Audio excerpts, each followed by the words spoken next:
right, we are back here at the Black Art Festival for an amazing evening, part of the African Leadership Group, breaking barrier and building bridges between the Black community and the African Immigrant Community. I'm joined here by Laterell and Mr. Effley Brooks, and they were very involved in putting this program together. Laterell, I'll start with you. We came here this evening to have a community healing. Yes. Before I ask you any question, I want to ask you, how are you feeling now, just going through what you just went through? Well, my energy is very high. My vibration is amazingly high. The energy is fantastic. And I feel like we've brought the community together. I feel whole. I feel connected. Now, as a Black American, and this evening we had the Black community and the African immigrant community. What did you see? Could you tell who's African American and who's African immigrant? No, not at all. And what I appreciate the most is that people came with an open mind and an open heart and was willing to participate and willing to come together. And that tells me that the people are hungry for that. They want it. They just need somebody to lead them, to be a guide on the journey. And we're doing that. So I'm going to come back to you and ask you some specific question about trauma and healing. But Mr. Effley, what drew you to this work? What drew you to this big family of the African Leadership Group? What makes you want to involve and do what you do? Wow. Boy, the community and some extraordinary personalities like yours that just impose themselves on the worker bees like myself and say, hey, we need you. We need you to do this, that, or figure something out. And I can't say no, not when it comes to helping the community. You know, if we are here this evening with the initiative Breaking Barrier and Building Bridges, we owe a lot of gratitude to you, because this is the initiative one of the initiatives that came from Leadership Africa, which is a class that you facilitate, giving us the opportunity to come up with this idea and this initiative. As somebody that are part of this initiative, did you have this in mind when you were breaking us and putting us in group, hoping that something like this will come out? Well, I didn't think this particular thing would come out. I'm really glad it did. There were a lot of good projects, and this is one that seems to have touched everybody. Like, there is a lot of energy. When you just mentioned it, I mentioned it earlier to a friend I hadn't seen in a long time earlier, and he's like, wow, okay, I want to get involved. So it has that impact. It's something about the actual project itself, the goal, the mission to bring folks together, to unify Black folks from all over together. That matters, and a lot of people have been dying for it. And we're here, we're doing it, we're trying it. We won't stop. I'm in it all the way. Yes. And now we are in Leadership Africa Cohort 2, which is totally different from Cohort 1. Yes. And it looks like there's a lot of healing that's going through this process, a lot of crying. As somebody that's facilitating the class, how are you dealing with that? And where do you think this comes from, where people are crying and being comfortable, being vulnerable? Well, it comes from the folks themselves. The participants are creating, with their own energy, a safe environment, a place where people can be vulnerable. And I'm one of those folks, I broke down myself. For whatever reason, it just feels different. It feels safer. It feels like you can let it out and you can be understood and heard and felt. The empathy is off the charts, and I don't know why, other than the folks. It's just the folks. And this is not, as you mentioned, the same group that we had last year.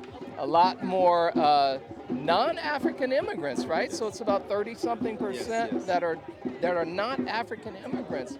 And yet, it's just as deep, it's different, and unique, and an experience I just can't get over. It's just wonderful. I'll see y'all tomorrow.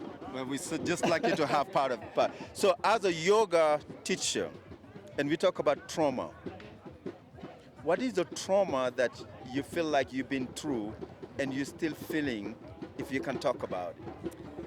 Well, being black in the United States of America is traumatic within itself. You know, you're born into a community that is constantly telling you you're not enough. And if you don't get from home and from your community that you are enough, you can begin to believe that. That can sink in, you know, the schools that you go to, the community that you live in, the TV. From the time a black child is born in the United States of America, they're learning their place. Who's delivering the baby and who's taking out the trash? So they're learning their place from the moment they're born. And that is traumatic when you're constantly told that you are not enough.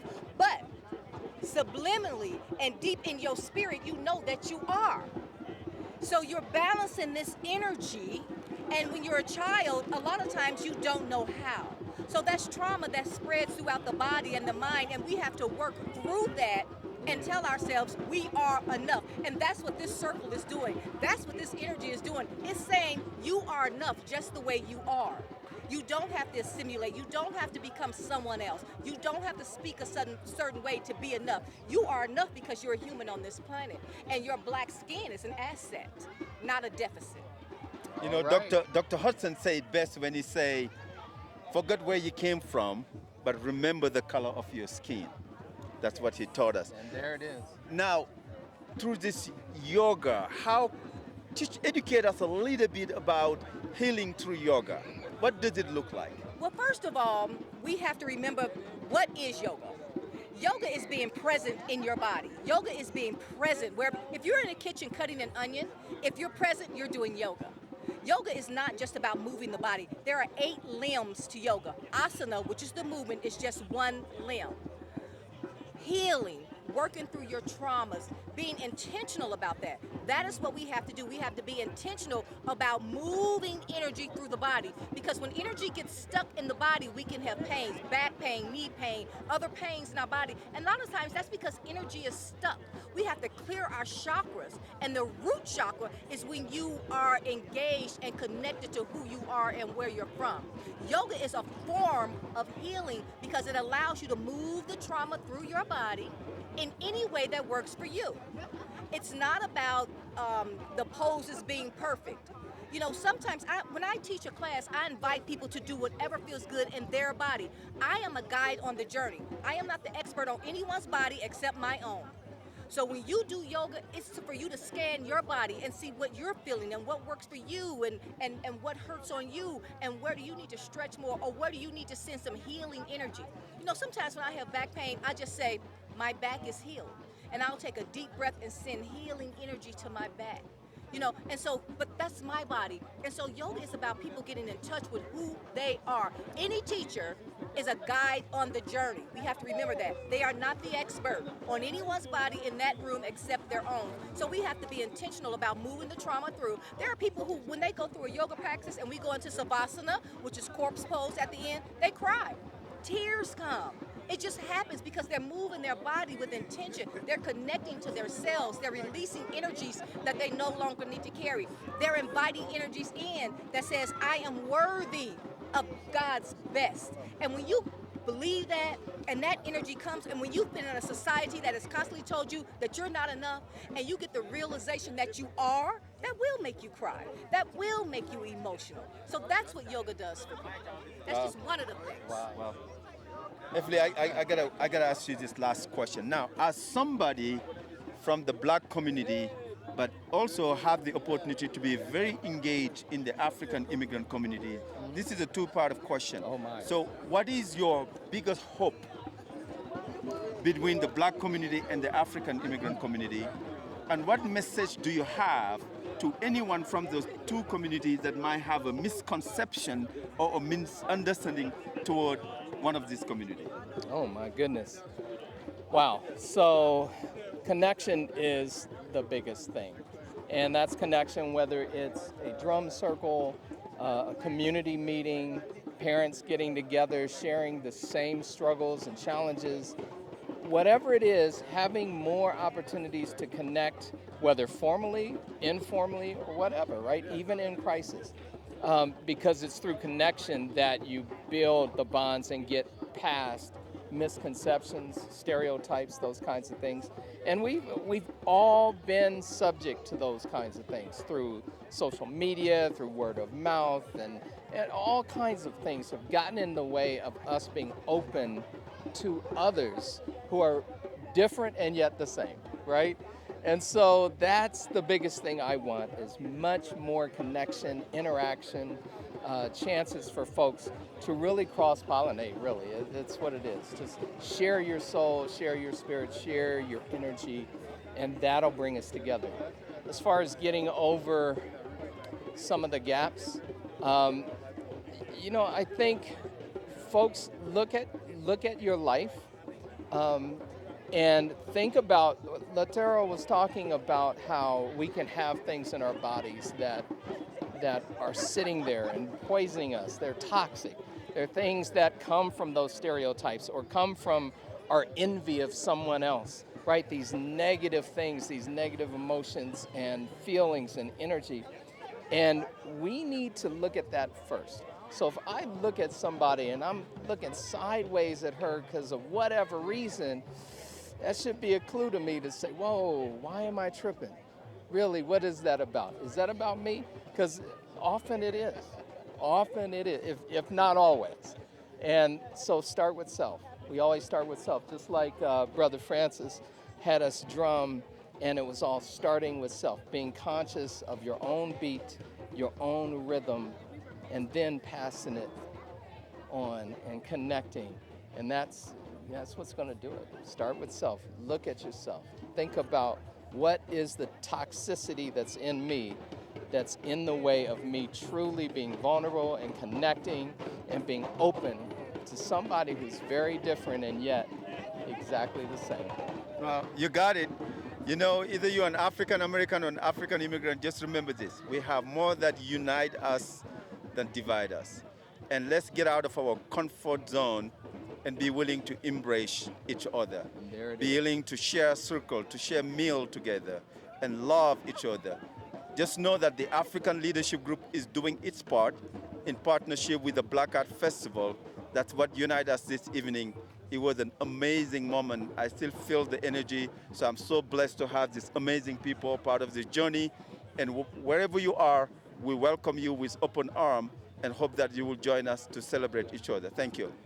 There's no way we'll be talking about breaking barriers and building bridges between the Black community and the African immigrant community without having our dear brother, Dr. Malcolm, share a few words. He's somebody, a pioneer of the Black community in Colorado. I want to start by really thanking you.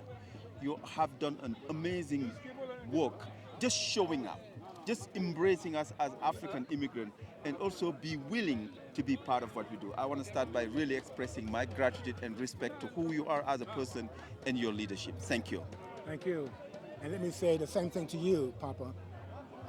This would not have happened without your leadership, not just the African Leadership Group, but the broadness that you bring to the table of wanting to bring together two communities. Because of you, this is happening. I've been here for 20 years. I have not seen an African American or African do what you are doing. So thank you very much as well. Thank you. Thank you. Now, we were here this evening to really have a circle of healing, to talk about all the trauma and heal through drumming. When we talk about trauma, could you share with us what trauma the Black community has been through and continue to go through, and how they're dealing with that in the current environment that they're in? What I sense from my experience is a social death. It's a psychological death. It's an economic death. And it is a spiritual death that we are experiencing here in North America because of the trauma of our ancestors and the way they came here. They didn't come here freely on their own choice. They came here in chains. That trauma still lives with us today as a community, as a people. So I feel that those are the issues that we are facing as a community. Now, part of the trauma came from the African ancestor because all the black community, they came from Africa. What is your biggest hope when you come to the black community and the African immigrant community? What would you like to see those two communities do together? Well, as Malcolm X has always said, self-help, self-efficiency, self-love, self-determination, self-beauty is what it's all about. Of us coming together, respecting each other, and working together with each other. That's what I want to see happen. That because we have some of the same issues, history, and what we experience, and what you all bring here as free Africans, coming on your own here, and us being here in the midst of this political and economic demise that we face. I want to see us come together because I believe that we can help each other. For those that are on the fence, for those that on the fence, either from the black community or the African immigrant community, for whatever misconception, what message do you have for those people? The same thing I would say to the Ethiopian community and the Tigray community. Stop all the nonsense. We are human beings, we have problems, we make mistakes. We need to just get off the fence and get busy. Nothing happens without action. We can talk all we want, but until we begin to put our feet and our hands to work with each other, nothing's going to happen. Nothing's going to change. We must work together. Now, as a doctor, as a leader that's been leading so many different initiatives, but yet you enroll yourself into the Leadership Africa Cohort 2, sitting out there and taking the class. What makes you want to join the African Leadership Group and be part of the Leadership Africa, not as a teacher, but as a student? Well, one of the things is because of the work that you're doing with African leadership. I was inspired by the last graduation of cohort number 1 that you all put together. I was inspired to see the leadership, the students, the subjects that they dealt with. I came to several of the meetings, so I was inspired. I don't want to lose my connection that we have created through the African Chamber of Commerce. So I wanted to keep that connection, and that was one reason why I felt imperative to come on board and to learn more about the African community. Well, just know you've been an amazing addition, not only to the African Leadership Group, but to the entire community. And I pray that you will stay healthy, you will have the energy, and you want to mind any negative or anything and do what we do, because we know it's not an easy journey, but yet our community needs us, our people need us. So what we are doing, we're not doing it for ourselves. Yes. We're doing it for our community, and we're doing it for the next generation. And for me, I am extremely grateful to have you in my life. Just know you are somebody that I respect and I look up to. So thank you so much for being who you are, and also humbling yourself and to join us and be part of this family. My grandmother said, we are in school every day. That's true. We're learning every day. That is true. And thank you for the positive energy towards me and towards our community as well. Thank you. That was Dr. Malcolm, a member of the African Leadership Group, but also a leader in the community at large. There's no way we'll talk about breaking barrier without having his perspective. So thank you again. Welcome to the African Leadership Group. Welcome to the initiative of breaking barriers and building bridges. Thank you. All power to the people. Yes, all power to the people.